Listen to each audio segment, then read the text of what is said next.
La escóbula de la brújula, Podium Podcast. Que este hombre, lógicamente, pues tenía formación musical y se nota en la película de tal forma por cómo nos abstrae, cómo nos subyuga, cómo nos centra ahí en esa poderosa música que estáis oyendo, que es la viola da gamba, un instrumento que es de la familia de los cordófonos, que como ya os he comentado viene de la Edad Media. Además, la descripción que tenemos en las crónicas es un instrumento, me hace gracia esto, de hombros caídos, a diferencia del violonchelo. Es un mástil bastante ancho con 7 cuerdas y tiene trastes, que en un mástil que es curvo, la verdad es que tiene una dificultad que me imagino que nuestros invitados pues lo atestiguarán, puesto que es un instrumento que últimamente se ha rescatado y aparece por primera vez representado en el Éxtasis de Santa Cecilia de Rafael Sanzio en 1516. Aparece en el suelo de la Santa. Y es muy curioso porque a partir de ahí empiezo yo a tirar del hilo, veo esta película, me encanta, cuenta la vida... Es un peliculón, ¿eh? Peliculón. Además cuenta la vida de 2 compositores de la época. De 2 compositores, Jean-Pierre Moncey de Saint-Colomb, que lo encarna como actor Jean-Pierre Mariel, y Marín Maré, que está encarnado tanto en su fase joven por Guillaume Depardieu y en su faceta ya mayor por Gerard Depardieu. No, bueno, es fantástico, es decir, os la recomiendo a todos los escobuleros. Es una película de 1991 y en realidad, bueno, lo que se está escuchando ahí todo el tiempo es una música real, pero interpretada por un músico español llamado Jordi Savall, que, bueno, pues la verdad es que lo hace a las mil maravillas. A mí lo que más me llama la atención es esa relación de maestro-alumno cuando el joven Marín Maré se presenta en esta casa donde el maestro daba clase y le empieza a hacer sus florituras como diciendo yo soy el músico de aquí, de allá, y el maestro le dice, bueno, toca, a ver. El maestro que tiene unas malas pulgas. El maestro lleva unas malas pulgas impresionantes. Osco donde los haya, ¿eh? ¿Cómo era Monsieur de Saint-Colomb? Monsieur de Saint-Colomb. Duro de pelar. Era duro, sí, y no le echó de milagro, ¿no? Cuenta un poco. Pues la verdad es que estaba un poco, el hombre era viudo, estaba absolutamente entristecido por la pérdida de su mujer, no quería dar clase nada más que a un grupo escogido, y el Marín Maré joven se deshace en florituras, en arabescos, le hace todos los recursos de que él hace gala, y entonces... El maestro lo que hace es que directamente se va. No eres digno de estar aquí. Bueno, no voy a destripar la película, pero yo quería hacer mención de lo que es lo que le dice a continuación el maestro. Dice, bueno, os ganaréis la vida, podréis acompañar a bailarines, actores, tocar en teatros, hacer música para nobleza, pero no seréis músico. Entonces, es que esto, a ver, tiene mucha tradición y es duro, ¿no? Dice, dejaros estos arreglos efectistas porque la música es puro sentimiento. Entonces, a esto lo llevo, ¿por qué me atrapó tanto esta forma de decir? Bueno, todos tenemos un episodio autobiográfico en nuestras vidas y a mí me ocurrió, antes de entrar en Bellas Artes, en una de estas academias en las que todos nos afanábamos en dibujar, en aprender técnicas, en ser como Miguel Ángel y Leonardo da Vinci, y un día me cogió mi profesor, me puso la mano en el hombro y me dijo, Marcos, la habilidad manual no tiene nada que ver con el talento artístico. La habilidad manual no tiene nada que ver con el talento artístico. ¡Ping! Eso surgió en mí como una especie de sartenazo en la cabeza. No es de patada, sino de absoluto sartenazo. Es decir, por mucha floritura que tengas, por mucha técnica que pongas, si lo que tú estás representando, lo que tú estás tocando, pintando, incluso en cualquier faceta de la vida, no pones tu corazón y tu sentimiento, incluso hasta te sobran miles de recursos técnicos, no llegas al espectador. Y si no llega al espectador una obra, has fracasado. Bueno, pues sencillamente esto fue demoledor para mí y hay una pequeña frase, un aspecto que él dice después de una serie de discursos que él dice, que ya pondremos alguna frase más en el programa, que dice que la música sirve para expresar lo que no pueden expresar las palabras. En ese sentido, no es del todo humana. A mí esto me gustaría incluso contrastarlo con nuestros amigos músicos, porque en realidad lo que te está diciendo es que es como una especie de metaciencia, de metamúsica, porque lógicamente no puedes decir, mira, es que yo he querido decir con esto. No, o la sientes o no la sientes. Punto, pelota. ¿No es así, Guillermo? Bueno, sí, totalmente. Y la música en realidad no deja de ser un lenguaje que expresa de una manera diferente que no son las palabras, pero eso lo hace más internacional todavía. Nosotros, mi hermano y yo, podemos tocar perfectamente con alguien de Japón y sin entendernos ni una sola palabra, hacer música juntos y que sea un lenguaje común.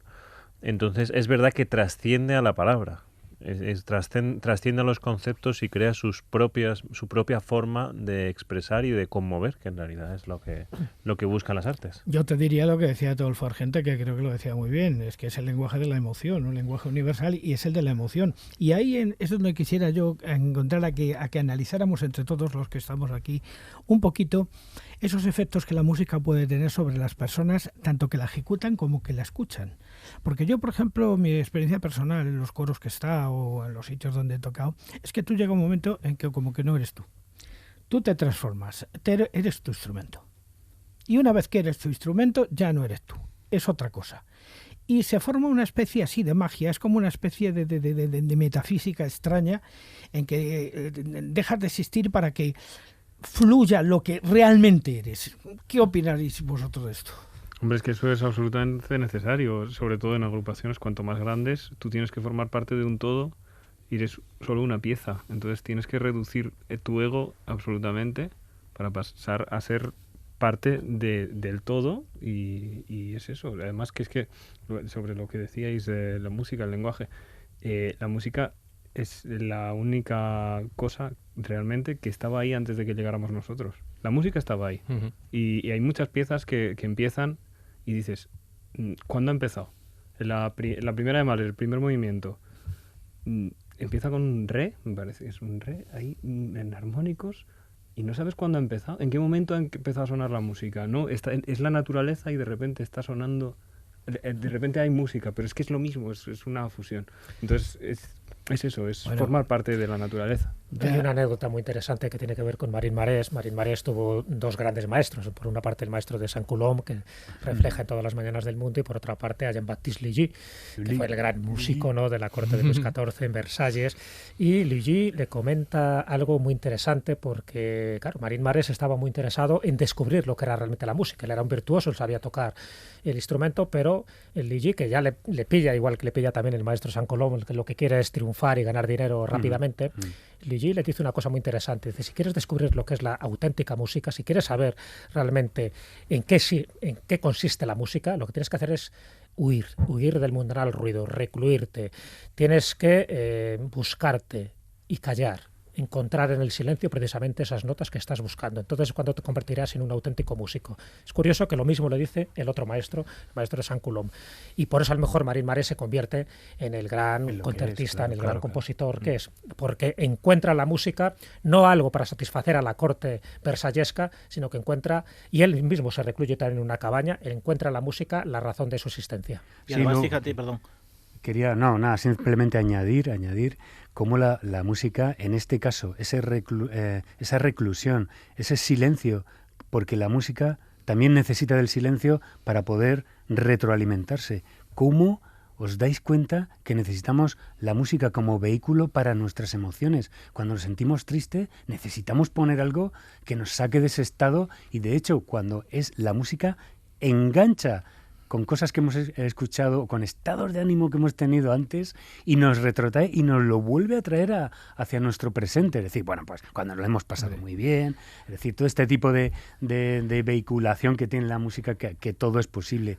Y es decir, de alguna forma eso se ha representado luego en la pintura maravillosamente, porque se ha asociado, por ejemplo, esta serie de bodegones con laúdes, con esos cortinajes barrocos, incluso con músicos allí todos tocando. ¿Y sabéis con qué juegan estos pintores como lo hicieron Rembrandt, Van Eyck, Jordaen, Vermeer, Rubens, Caravaggio también?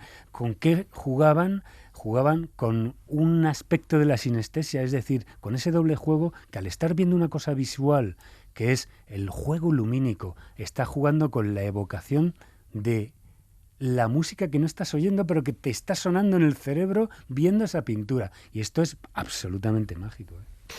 De hecho, la propia película no es más que una sucesión de obra fotográfica, voy a decir obra pictórica tras obra pictórica. La fotografía de la propia película es como si fueran cuadros. Es magistral. Incluso a mí, yo la asocio un poco con esa otra maravilla que es el contrato del dibujante, que también, bueno, lo vio Jesús Callejo, que le encantó, lo estuvimos compartiendo. Es decir, tiene una dirección de arte, un vestuario, una maravilla de verdad de lo que está respirando. Además, yo vi cómo dirigía Marín Maré a los músicos en la orquesta en esos salones reales, que no tenía batuta, tenía un pedazo, era un bastón, catapum, iba dando con esa... Por cierto, ¿sabes cómo muere Jean-Baptiste Lully? Precisamente por eso, porque se da con el bastón en el dedo gordo del pie y se encarcera, y al final muere de una forma estúpida. Pobre hombre. A partir de ahí momento dices, vamos a poner batutas, que parece que es menos peligroso, menos agresivo, ¿no? Bueno, tengo una serie de preguntas sobre esta película ya para terminar de hablar de ella. He rescatado la frase, una de las frases que has dicho, Marcos, pero es que además te quiero hacer una preguntita más. La música sirve para expresar lo que no pueden expresar las palabras. En ese sentido no es del todo humana. De modo que habéis descubierto que no es para el rey. He descubierto que era para Dios. Os equivocáis. Porque Dios habla. ¿Para el oído? Lo que no se puede expresar no es para el oído. ¿Para el oro? ¿La gloria? ¿El silencio? El silencio es lo contrario del lenguaje. ¿Para los músicos rivales? No.